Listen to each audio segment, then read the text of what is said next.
Salut à tous, ça fait un moment qu'on n'avait pas fait de vidéo Focus on Creation et je vous avoue que ça m'avait manqué. Jusqu'ici, il n'y avait qu'un seul chevalier de bronze qui était sorti chez Fox, c'était donc Seiya. Seiya qu'on a fait en vidéo avec mon ami Mike Tigra, que je salue au passage, et on avait ultra kiffé la réalisation justement que nous avait fait Fox sur ce premier chevalier de bronze. Qu'en est-il pour celui-ci? Eh bien c'est ce qu'on va découvrir ensemble dans cette vidéo. Vous remarquerez également que je n'ai pas encore fait la vidéo de Saori pour la simple et bonne raison que j'ai eu une casse dans les cheveux. Mes amis de chez Fox m'ont renvoyé une deuxième tête qui a été de nouveau, malgré le superbe packaging, recassée au même endroit. Au niveau de la mèche, au coin de l'oreille, à chaque fois elle casse. Donc ils m'en ont renvoyé une troisième. J'espère vraiment que ce sera la bonne afin de pouvoir vous faire la vidéo. Donc dans courant juin, nous aurons la vidéo du coup de Saori qu'on assemblera avec Athena, qu'on assemblera également avec Pégase et qu'on assemblera également avec Iki. Je vais vraiment vous faire un très très beau display lorsque j'aurai récupéré cette tête et j'espère vraiment en bon état. Iki, chevalier du phénix. Le visuel de la boîte, on part tout de suite dans le vif du sujet. On est sur une Pandora Box comme on avait également avec Pégase. Donc la Pandora pratiquement taille réelle que l'on pourrait porter dans son dos. Forcément toujours plus fine qu'une vraie Pandora Box. Petit détail qui moi me chiffonne, c'est les gars de chez Fox. Tant qu'à faire, designer l'arrière. Si vous faites un truc super joli là, poussez le vis et laissez pas l'arrière blanc comme ça. On va pas dire que ça coûte une fortune, les quelques millilitres d'encre qu'il faut pour imprimer cet arrière. On remarque également que la douane m'a joliment fait un beau coup de cutter en ouvrant pour vérifier ce qu'il y avait à l'intérieur. Au-dessus, on retrouve Fox Studio, Focus on Creation en argent. Et en dessous, la même chose. Eh bien écoutez, on est parti pour le contenu. Le contenu, toujours les straps de chez Fox et comme toujours faites attention que vous ayez bien le logo top sur le dessus afin que tout ne se casse pas la binette lorsque vous allez ouvrir. La statue est en deux étages. Premier étage, on retrouve les éléments du phénix, corps, les ailes et les quelques plumes à l'arrière de la statue. Il y a également ici une petite partie qui est la poignée pour tirer la Pandora Box. Donc n'oubliez pas de la mettre, vous en aurez besoin. Deuxième étage. Sur le deuxième étage, on retrouve le socle, la base additionnelle pour poser le phénix si vous voulez mettre Iki tout seul avec Pégase face à Athéna ou autre, les bras, la Pandora justement qui est le numéro d'édition. On découvrira ensemble quel numéro j'ai. Est-ce que j'ai la numéro 1 comme d'habitude? Rien n'est moins sûr, mais on le découvrira ensemble. Et puis, des petits morceaux de flamme. Eh bien écoutez, on est parti pour le montage. On est parti pour le montage, j'ai placé les parties du phénix qui sont là, elles sont nombreuses, il y a pas mal de parties qui sont en PVC, par exemple ce genre de choses là, c'est du plastique et c'est peut-être mieux pour ne pas qu'il y ait de casse. Je vous ai déjà expliqué que moi, que ce soit PVC, que ce soit résine, du moment que c'est bien fait, ça ne me pose pas de soucis. On commence par la base, vous voyez qu'il y a énormément de parties à assembler, on a des rochers, toujours dans un dégradé, dans un shading noir, bleu et gris, pour reprendre la même base justement que Seiya et la même base également que Saori.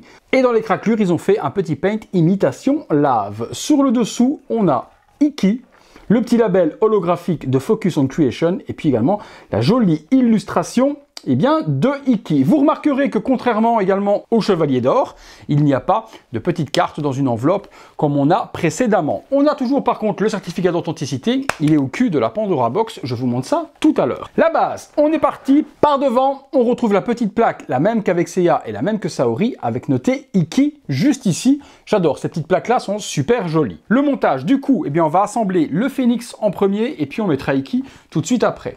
Le phénix, il est en différents éléments. On est sur une résine translucide orange du plus bel effet également, en partant sur différents dégradés d'orange. On est sur de l'orange clair vers le bas et chaque pointe se termine avec un paint d'orange beaucoup plus foncé pour faire l'effet justement de lave et de feu. La tête du phénix a deux yeux rouges bien peints. Rien à dire là-dessus, on voit sa petite langue qui sort également et il y aura la crête à mettre tout de suite après. On remarque qu'il y a des aimants ici en dessous pour venir plugger le tout et à l'intérieur de la base il y a énormément de bandes LED un petit peu partout pour faire l'émanation de lumière. Je ne pense pas qu'il y ait plusieurs modes, je pense qu'il n'y a qu'un seul mode pulse mais on découvrira ça ensemble. On remarque également qu'il n'y a plus le petit boîtier avec les piles comme on avait avec Pégase. Ici ils ont rajouté carrément une alimentation. Est-ce que c'est parce que il faut plus de courant qu'avec les piles? Peut-être. Hop, ça évite de devoir en racheter un à part, ce qui était mon cas. Voilà, la base est assemblée et on continue l'assemblage. Alors, on va continuer avec les ailes. Les ailes, il y a de chaque côté ici les pegs et également des aimants. Pareil, à l'intérieur de chaque aile, on retrouve les aimants aussi. Donc j'espère que c'est bien fort parce que vu, ok, les plugs sont super loin. Dans la transparence de l'aile, vous verrez un tout petit peu le plug d'emboîtement. Mais bon, ça, ma foi, on ne peut pas spécialement faire autrement, à moins de le faire en une seule pièce et risquer d'éclater tout dans le trajet. Donc je peux comprendre le choix. D'autres ont fait pareil, de toute manière, sur la réalisation du Phoenix. On ne peut pas faire vraiment différemment. La deuxième aile est mise également. Ouf, les ailes qui se plient comme ça, c'est du plus bel effet. Hein. Et j'aime vraiment le shading qui est appliqué sur le bout pour faire beaucoup plus foncé, faire vraiment la lave en ébullition qui se termine, la transparence, et puis vous savez à quel point moi la résine translucide me fait péter une douille. Alors on continue l'assemblage. Bon bah écoutez, il y a des éléments comme ceci en résine translucide aussi qui se terminent de la même manière à placer un petit peu partout sur le socle, et vous ne pouvez pas spécialement vous tromper, il y a des détrompeurs. Voilà. En voilà un, celui-ci va aller là et c'est du même effet, tout aussi joli. Ici, ça va se mettre pour faire l'émanation de flamme, certainement au niveau des pieds. Et celle-ci, celle-ci, elle se mettrait où? Elle se mettrait là. Voilà, tout est aimanté, tout tient super bien. Niveau ingénierie, ils se sont éclatés. Là, on n'a pas des trucs qui vont bricoler et qui vont branle-baller de partout. Tout tient vraiment parfaitement. On a ensuite les petites plumes à venir mettre à l'arrière. C'est aimanté aussi, vous voyez, ça vient de se mettre tout seul. Il n'y a pas besoin de chipoter. Il y a des détrompeurs, vous pouvez mal de vous planter. Je dis ça et puis je me plante au moment où je le dis. Alors, hop, je regarde. Hein. Hop, alors, celui-là, tirez là, celui-là, tirez là. Ok, celui-ci vient ici.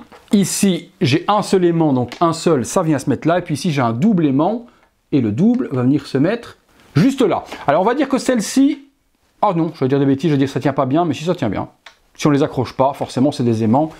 Et quand on tourne, rien ne bouge et rien ne tombe. Bon, voilà, le Phoenix est monté. Ah non, je ne l'ai pas dit monté, non, il reste sa crête. Donc il y a la crête qui est juste ici avec 4 parties de plumes enflammées qui sortent. Et on met ça juste au-dessus. Voilà, le Phoenix est monté et là, on remarque tout de suite qu'on est déjà sur un niveau plutôt impressionnant et j'ai hâte de le voir illuminé. Ça va donner un truc de ouf. On continue. On a donc... Hop, la base secondaire. Alors, pourquoi la base secondaire? Eh bien, comme avec Pégase, vous avez la possibilité, si vous le désirez, eh bien, soit de venir exposer le Phoenix comme ça avec Iki par devant. Si vous voulez assembler eh bien, tous les chevaliers de bronze avec Athéna, et afin de ne pas masquer Athéna justement et Saori par les invocations, on va appeler ça comme ça les invocations, vous avez la possibilité de l'exposer sans. Il y a la pièce additionnelle pour couvrir à ce moment-là eh bien, le Phoenix, et vous posez le Phoenix sur cette base qui est là. Si on ferme hop, le tout comme ça, on pourra poser la Pandora Box dessus. Donc il y a la découpe qui est faite, c'est un socle qui reprend la même chose que celui-ci, avec de la lave, petite patine en dessous en velours pour ne pas griffer vos meubles et ne pas les abîmer. Ça c'est top. Ça c'est top parce qu'au moins on a un socle d'expo si on veut mettre la Pandora dessus, ou alors l'invocation. Ça, très bonne idée de la part de Fock. On avait peur qu'ils ne le fassent pas sur les autres, qu'ils le fassent juste sur Pégase et puis que ça ne continue pas, mais non, ils avaient dit que chaque invocation pourra être mise sur une base séparée pour exposer son chevalier tout. On continue, on prend Iki du coup. Et bien là, on tombe sur l'armure. Donc on revient clairement et carrément sur un blanc, mais plus argenté que celui de Pégase. Pégase, c'était vraiment blanc nacré, du plus bel effet. Ici, on reprend vraiment le blanc-gris de Iki. Donc parfait. C'était ma crainte, c'est que ce soit trop blanc, et bien comme Pégase. Et non, ils ont vraiment été parfaits dans la couleur. Pas mal de shading pour donner justement toutes les ombres sur l'épaulette, foncé, un petit peu plus noir sur le bas, la partie orangée magnifique devant, jupette à la couleur parfaite, cette espèce de rose violacé métallisé, même chose pour les jambières, pantalon bleu, et sur l'arrière, il y a les deux petites parties sur lesquelles on va venir assembler les plumes. Les plumes, eh bien, il y a des détrompeurs, donc normalement, on ne devra pas se planter. On va regarder ensemble justement, on va les mettre. Donc, il y a un tout petit détrompeur, ça va être celui-ci. Donc, j'ai vu que Fock fournissait de la pâte à fixe, mais bon, ça tient plutôt pas mal. Hein. Donc, je vois pas trop l'utilité de la pâte à fixe, en tout cas, pas pour les plumes. La deuxième, c'est une petite tige. Hein. Donc, vous avez une petite tige enfoncée avec un détrompeur. Et la troisième, il n'y a pas de tige, c'est juste une partie enfoncée. Ça tient super bien, pas besoin de pâte à fixe pour cette partie-là. Et regardez-moi les plumes du Phénix qui viennent tournoyer comme ça tout autour de lui et l'autre revenir par devant. Ça devient fou, ça devient fou. Ah, je vais pas faire de bêtises, il y a les petits éperons à venir mettre juste à l'arrière Alors, right et left. Alors, c'est pour ça qu'il va falloir la pâte à fixe. Là, par contre, ça ne tient pas du tout. Si je fais ça, oh, quoique, ah si, ça tient. J'allais dire une bêtise, mais je vous conseillerais d'en mettre quand même.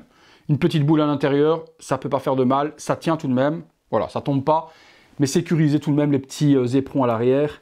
Par contre, les éperons blancs comme ça, comme l'armure, j'ai un doute. Est-ce qu'ils ne seraient pas normalement rouges comme la chaussure? Vous me direz dans les commentaires. Mais c'est pas le genre de truc qu'on regarde beaucoup sur Iki dans l'animé. Ben vous me direz si ça devait être rouge ou si c'est bien blanc. Voilà, on va le placer.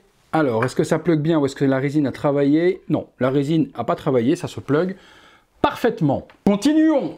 On a les bras. Donc, comme d'hab, superbe shading, super couleur. Même chose au niveau des jambes. Pour les bras, la couleur est parfaite. On a une main ouverte de la sorte, des petites parties pour protéger ces parties-là du doigt, hein, simplement. Et puis l'autre main, par contre, il y a de la lave tout autour, donc du feu dans le point fermé. Une pose que moi j'apprécie. Beaucoup ont critiqué la pose en disant qu'elle n'était pas ceci, qu'elle n'était pas cela. Ben, moi je vais vous dire que la pose, moi, elle m'a jamais dérangé. J'ai pas été de ceux qui ont gueulé sur le groupe de Fok pour dire faut changer ci, faut changer là. Hop, on met le premier. Voilà, donc à un moment donné où on respecte le choix des artistes et on respecte le choix des fabricants, ou alors on crée sa propre compagnie et on fait sa compagnie soi-même. Mais pour le moment, on ne peut pas dire que Fok ne soit pas à l'écoute de ses clients. Quand je vois tous les votes et tout ce qui se passe sur leur groupe en demandant quelle pose vous voulez, est-ce que vous voulez plus ceci, plus cela, ils donnent le choix. Là pour Mu du bélier ça a été pareil, pour le dragon ça a été pareil, donc ils donnent la possibilité de s'exprimer. Après, à un moment donné, c'est eux qui tranchent, on est d'accord, on n'est pas d'accord, on ne pourra de toute façon jamais contenter tout le monde. Ça c'est impossible. Et ça, à un moment donné, je vous dis, on ne peut pas faire une statue pour chacun, pas possible. Pas ce que vous en pensez, mais ça commence à prendre forme. La tête d'Iki, alors... Tête casquée, de nouveau, pas une deuxième tête sans casque. C'est un petit peu le bémol que l'on a actuellement sur les bronzes et c'est ce qu'on voulait, c'est avoir deux têtes. Surtout qu'on avait vu un Seiya non casqué qui devait arriver en buste et qui n'est jamais arrivé malheureusement. Est-ce que ça arrivera une fois que les 5 bronzes seront faits, qu'ils vont nous proposer un buste additionnel avec des têtes non casquées? Peut-être, mais je pense que ce sera fait. Donc là, tête casquée, puis moi j'adore le casque de Iki en plus. Il est sublime. Oh, tête de Iki est complètement folle. Donc la partie casse sur le dessus, on a l'espèce de partie de bec rouge, hein, on va appeler ça comme ça, sur le devant. Même chose, hein, la couleur, elle est exceptionnelle. Hein. Un acre blanc-gris, pas blanc étincelant, vraiment blanc-gris. Les longs cheveux d'Iki sur l'arrière, avec des superbes mèches. Le bleu est exceptionnel. On revient également ici sur la partie avant, avec les cheveux d'Iki dans le casque. Des parties de cheveux qui reviennent au-dessus aussi. Les yeux, un tamponnage extrême, complètement fou. La cicatrice au niveau de l'œil. Top de chez top. Alors, attention, ne regardez pas la tête de beaucoup trop près. Et en fonction de l'inclinaison de la tête, vous verrez qu'au niveau de la bouche, il y a une petite partie qui n'est pas peinte. Il y a 2 traits noirs de chaque côté et une partie au niveau des lèvres qui est restée blanche. Quand j'ai vu la tête, j'ai demandé à Fox si c'était voulu ou si c'était un oubli. Non, c'est voulu, c'est le typé animé. On a ce petit rictus qui est voulu, donc exposé. Si on la regarde droite comme ça, la lèvre du haut fait un ombrage, on ne voit plus le petit trait. Si vous la regardez du bas, vous voyez que ça. Donc, bon, on ne va pas regarder la statue de bas non plus, mais je tenais à vous le dire que si vous voyez le petit trait qui n'est pas continu à la bouche, ce n'est pas une défectuosité de votre tête. Sublime. Sublime de chez Sublime. Alors, la tête, elle se plaque comment? Elle se plaque comme ça. Ah ouais, effectivement, en fait, quand vous regardez à 30 cm de la distance que je suis là, le petit trait dont je viens de vous parler, on ne le voit plus du tout, quoi. On ne le voit pas, donc ça ne gêne pas du tout. Par contre, le Phoenix est super proche du casque, hein. Je ne le voyais pas si proche. C'est beau de ouf, les gars. Je ne sais pas ce que vous en pensez. Et puis cette pose d'attaque est un petit peu différente de celle de Pégase, parce que c'est toujours un petit peu les mêmes poses. Bon, après, les chevaliers, il n'y a pas 50 poses non plus. Hein. Ou l'illusion du phénix, ou le point tiré ou autre, on aurait aimé peut-être avoir des bras additionnels pour faire d'autres choses. Mais avec la position des jambes, ça aurait peut-être été impossible. Voilà la première possibilité. On va brancher, on va regarder ce que ça donne. Mais avant ça, la Pandora Box. Donc, il y a la petite poignée à venir mettre juste ici, à l'intérieur. Alors, comment elle se met, cette poignée? Il y a un trou. On l'enfonce simplement de la sorte. Donc, elle tient. Sans problème. Donc Pandora Box avec le phénix représenté devant, l'étoile, les straps en vrai cuir sur l'arrière. Donc cette partie-là, c'est vrai qu'on aurait aimé avoir cette partie-là imprimée quand même sur l'arrière du carton. Donc les parties également hexagonales de chaque côté, couleur bleue, la même que Seiya, sublime, hein. La Pandora est magnifique. En dessous, on a l'édition, il y avait 328 exemplaires et la mienne est de nouveau la numéro 1. Un énorme merci à Fok, parce que du coup, je vais avoir, je pense, sans dire de bêtises, le set complet des bronzes en numéro 1. Et vous savez à quel point, pour moi, ça a une valeur importante. Voilà Boum! Le petit socle additionnel sur lequel on peut venir poser du coup la Pandora de cette manière-là et la statue de l'autre côté. Je vous montre également tout de suite après la possibilité de switcher. Mais avant ça, on va regarder ce que ça donne allumé. C'est parti. Il n'y a pas de bouton on-off, il y a une prise juste ici et lorsque l'on branche, on a effectivement un seul effet, l'effet pulse de la sorte. Donc je pense qu'on le voit très très bien. Est-ce que ça illumine l'intérieur du Phénix? Non.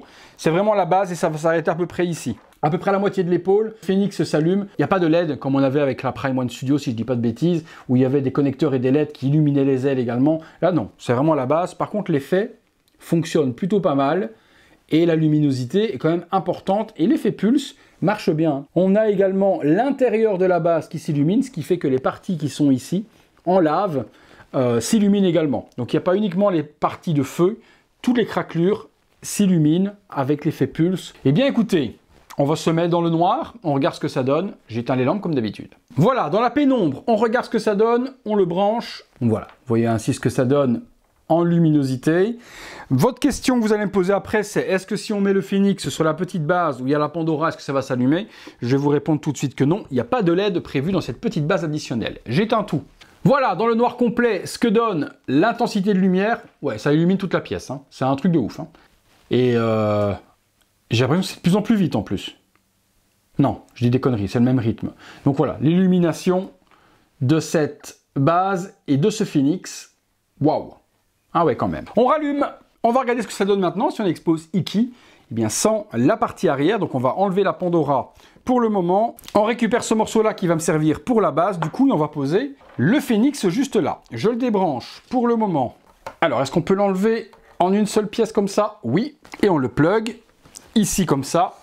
Voilà, du coup, vous avez le Phénix d'un côté. On reprend la petite plaque qui est là et on va venir l'emboîter juste ici. Voilà. Il y a une petite démarcation qui se fait de découpe, forcément, mais que l'on peut masquer gentiment avec la Pandora. Donc, on pose la Pandora sur l'arrière. Je regarde moi de visu ce que ça donne. Voilà, vous posez la Pandora Box sur le côté, comme ça. Et votre invocation sur le côté de la sorte. Hop, je me mets au milieu. On peut toujours, si on le désire forcément, illuminer la base. Ça ne pose aucun problème. On a la prise qui est ici. Et voilà. Je peux du coup illuminer la base toujours, avec les flammes qui vont s'illuminer autour de Iki. Forcément, lui, pas de possibilité de l'alimenter. Il n'y a pas de LED, il n'y a pas de prise, rien du tout. Mais on garde les flammes et le socle à l'intérieur, qui vient s'illuminer aussi. Ça c'est cool si on veut exposer tous les chevaliers face à Athéna et face à Saori pour ne pas justement avec les ailes et toutes les invocations cacher l'arrière de la statue. Je vous montrerai de toute façon ce que ça donne dans une prochaine vidéo. Lorsque l'on fera la vidéo de Saori avec Athéna, je vous placerai Seiya et je vous placerai également Iki devant pour vous montrer les différentes possibilités d'exposition. Forcément, au plus les statues vont arriver et la prochaine ce sera Shun, je vous en parle tout de suite après. À chaque fois, on additionnera tous les chevaliers pour vous montrer ce que cela donne tout assemblé. Est-ce que vous voulez voir un petit visuel avec Iki et Pégase? Ouais. Allez, je vais chercher Pégase, je vous montre ce que ça donne. Et voilà les amis, les deux beautés assemblées l'une à côté de l'autre. Mon Dieu, le set de malade mental que cela va faire lorsqu'on va assembler ces 5 chevaliers avec les incantations. J'ai hâte de voir. La suite, ça va être complètement fou, mais vraiment complètement fou. Dernière petite chose, certains pourront dire « Ah, il y a un problème, Iki est beaucoup plus grand que Seiya ». Regardez l'inclinaison des jambes de Seiya, il y a facilement, si je ne dis pas de bêtises, 3 cm à gagner s'il se redresse. Donc il n'est pas tout simplement dans la même position que Iki, ce qui explique qu'il soit beaucoup plus bas. Simplement, ce n'est pas une différence d'échelle, l'échelle est totalement respectée, c'est juste une question de position des jambes. Allez, on est parti pour la conclusion.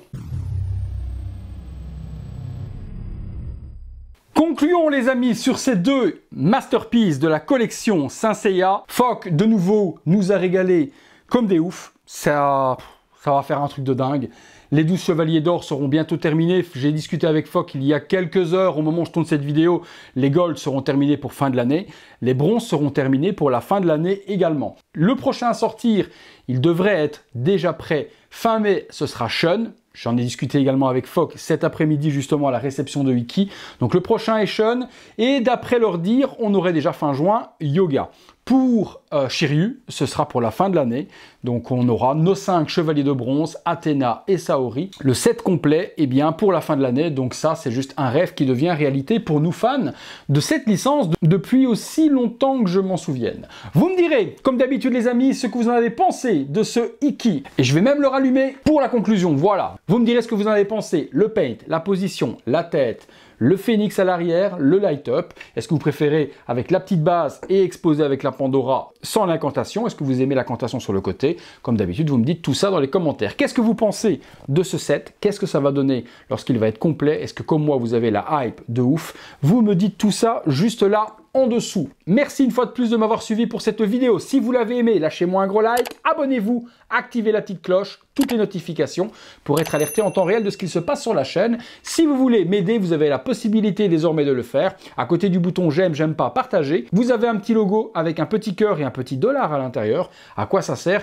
Eh bien, depuis peu, vous avez la possibilité d'aider un youtubeur, que ce soit moi ou un autre, si vous l'appréciez et si vous voulez aider son travail. Eh bien, simplement en cliquant sur cette petite icône, vous pouvez faire un don. Votre commentaire se met en évidence dans l'espace commentaire. Je viens le voir, je vous réponds personnellement en vous remerciant de votre participation. Comme d'habitude, c'est sans obligation, vous le faites uniquement si vous avez envie et uniquement si vous jugez que mon travail, eh bien, vaut ce petit investissement. Voilà, merci à tous les amis. C'est tout pour Iki. C'est tout pour Seiya, c'est tout pour moi. Comme d'habitude, je vous laisse place au visuel 360 degrés de cette magnifique statue sous tous les angles. Et nous, on se retrouve très bientôt pour une prochaine vidéo. Salut à tous.